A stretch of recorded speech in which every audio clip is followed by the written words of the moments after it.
Assalamualaikum warahmatullahi wabarakatuh. Saya Syihabuddin. Terima kasih banyak kerana anda sedang menonton channel YouTube saya, Syihabuddin Ahmad.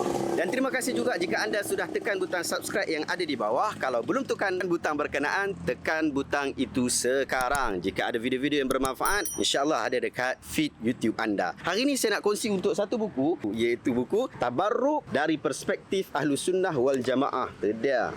Ni dia buku dia. Buku ni adalah terbitan daripada ARG Training and Consultancy. Harga dia murah je. Sekali dengan postage RM25. Memang murah gila dan cepat gila shipping dia. Saya sangat cadangkan untuk anda dapatkan buku ni. Saya beli buku ni disebabkan saya tengok satu forum penjelasan Ahlus Sunnah wal Jamaah berkaitan lakaran capal Nabi. Saya tengok forum berkenaan lah. Jadi saya pun belilah buku ni. So, kita nak review untuk buku ni. Tapi sebelum tu anda nak kena tahu bahawa saya bukan nak hentam buku ni ataupun saya bukan nak sokong buku ni. Ini isu saya kata saya baca tu kira hati lapang lah kan. Waktu baca tu kira kita tak ada fikir kita nak sokong ke, kita tak nak sokong. Kita nak dengar, kita nak baca apa yang mahu diberikan ataupun apa yang mahu disampaikan oleh orang ini. Penulis dia ada 3 orang. Dr. Muhammad Hafiz Soroni, Kiai Nur Hidayat Muhammad dengan Zainul Abidin bin Abdul Halim. Cara susunan ni tak dekat buku ni, cara susunan tu tak ikut susunan. Patutnya dia letak dulu Zainul Abidin ni ke atas, kemudian Kiai nombor 2 dan Muhammad Hafiz ni ke bawah. Sebab kertas kerja tu mula-mula sekali adalah daripada Zainul Abidin bin Abdul Halim. So, hari ni apa yang saya nak buat? Saya nak kongsikan dengan anda 5 perkara yang best untuk buku ni dan 5 perkara yang saya baca saya tak best lah. So, kita tengok apa yang berlaku. Pertama, bila anda baca buku ni, anda akan tahu bahawa geng-geng yang pro kepada lakaran capal ni sebenarnya ada juga ahli akademik. Bukan sikit lah, saya fikir mungkin ramai ahli akademik. Tetapi malangnya mereka ni tak diletakkan di tempat yang betul. Dalam forum-forum selalu dia orang ni tak ada. Sampai bawa forum orang yang sama. Saya fikir sepatutnya orang-orang yang pandai-pandai, terutamanya seperti Zainul Abidin bin Abdul Halim ni, patutnya dia diketengahkan oleh kelompok golongan ARG. Yang kedua, daripada sudut buku ini, dia bukan sekadar buku penjelasan sebenarnya, juga buku kajian. Yang mana buku kajian yang kita boleh tengok bagaimana kaedah dia mengkritik seseorang itu. Bahkan kalau baca bab pada muka surat 31, bermula 31, itu adalah kritikan kepada Syekh Saleh Fauzan yang sangat menarik kita baca. Rupanya macam mana pandangan Syekh Saleh Fauzan yang ramai orang suka, orang ikut pandangan tu, dan dia kritik pandangan berkenaan dengan kaedah ilmiah yang cukup bagus. Yang ketiga, saya memang suka gaya penulisan Zainal Abidin Abdul Halim ni. Memang gaya penulisan dia cukup bagus. Walaupun ialah kita kata masih boleh dikritik dan memang banyak ruang-ruang untuk menerima kritikan, tetapi kaedah yang dia gunakan adalah kaedah akademik yang cukup bagus. Jadi kalau penulis-penulis yang geng-geng seperti ini, dia sepatutnya mengikuti seumpama itu. Bukan kita kata ini yang terbaik, gaya penulisan yang terbaik, tetapi ini adalah gaya penulisan yang cukup baik untuk disampaikan kepada masyarakat. Yang keempat, daripada penulis yang pertama, kedua dan ketiga, gaya penulisan adalah gaya penulisan yang begitu, nak kata santai memang tak santai, nak kata ringan dia memang tak ringan, tapi nak kata berat pun dia tak berat. Kalau nak kata susah nak faham pun tidak, ia mudah saja untuk kita faham. Jadi orang awam, ustazah, orang yang baru nak start, semua boleh baca buku ni dan semua boleh faham kaedah yang digunakan dalam buku ini. Dia bukan terlalu akademik sehingga kita habis duduk pening bab rujukan, tapi kita tak pergi kepada fokus. So, ini adalah satu nilai baik untuk buku ini. Dan yang kelima adalah buku ini adalah buku akademik. Saya boleh jamin dia adalah buku akademik dan anda boleh dapatkan buku ini. Jadi, ia sangat mudah untuk menerima penilaian. Sama ada orang yang nak menyokong ataupun orang yang nak kritik. Orang nak kritik sangat mudah untuk nak guna buku ni. So, guna buku ni untuk kritikan sangat best. Sebab kaedah yang digunakan adalah kaedah akademik. Tak ada lagi lah kaedah yang tak best tu macam biasa kita duduk pergi dengar kuliah-kuliah ni, asyik duduk condemn orang tu, condemn orang ni, sembang kopi banyak. So yang tu tak mau. Dan memang buku ni boleh memberikan kepuasan akademik, insya-Allah. Okey, yang tu yang kita kata yang best lah pada saya.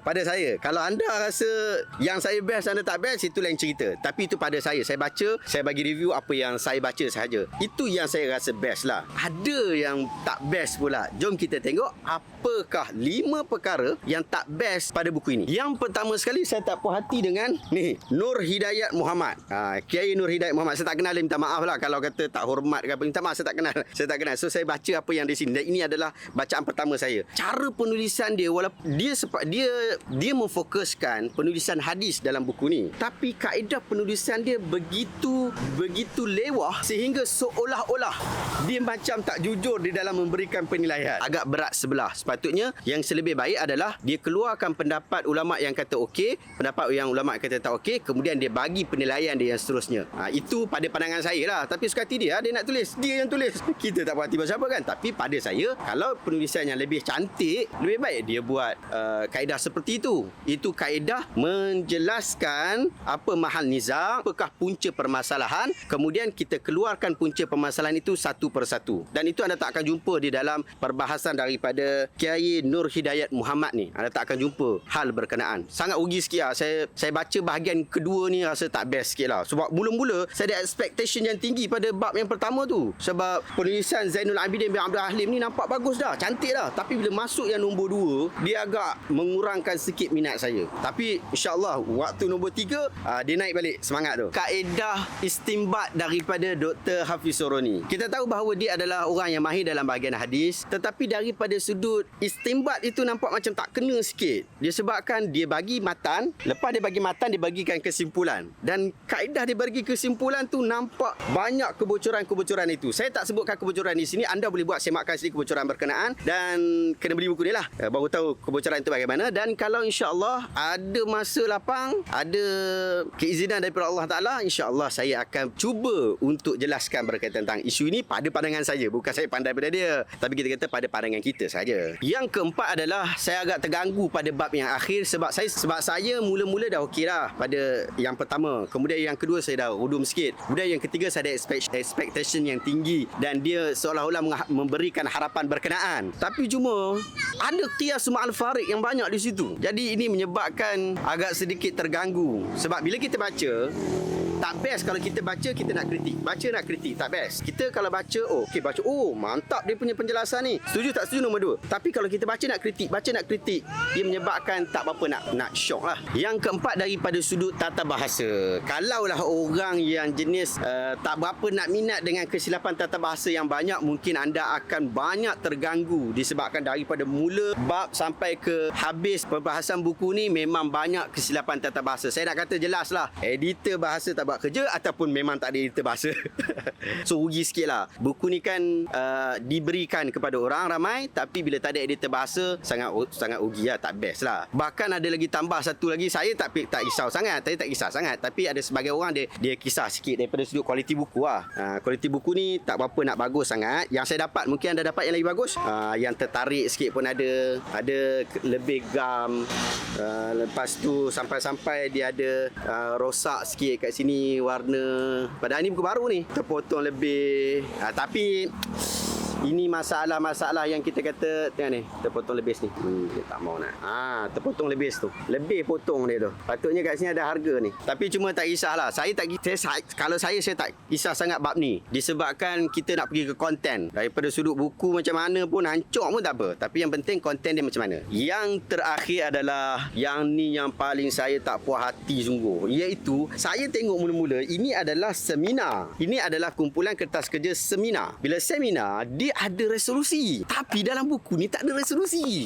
Bila tak ada resolusi, sama ada letak depan ke letak belakang tak kisah. Tapi bila dia tak ada resolusi, kita tak dapat satu kesimpulan awal ataupun kesimpulan akhir dalam kepala otak kita. Sehingga ia mencacatkan sedikit buku ni. Saya fikir kalau boleh nanti penerbit ARG buat saya pasti ada resolusi di dalam perbincangan seminar ni. Jadi masukkan. Kalau tak ada resolusi, masukkan soalan-soalan yang ada di dalam seminar ni. Masukkan di dalam perbincangan ataupun rekod balik lah, disebut sebagai transkripsi, rekod balik dan masukkan dalam buku ni. Ia akan pasti memberikan nilai akademik yang lebih tinggi untuk buku ni. Sama ada setuju ataupun tak setuju, itu bukan isu yang saya nak angkat dekat sini, tetapi yang penting adalah apa kontennya. So setuju tak setuju tu anda kena tunggu untuk video-video berikutnya, itu pun jika saya ada masa. InsyaAllah. Terima kasih banyak kerana anda sedang menonton, dan jika ada rasa perkongsian saya hari ini bermanfaat, jangan lupa tekan butang share. Terima kasih banyak. Assalamualaikum warahmatullahi wabarakatuh.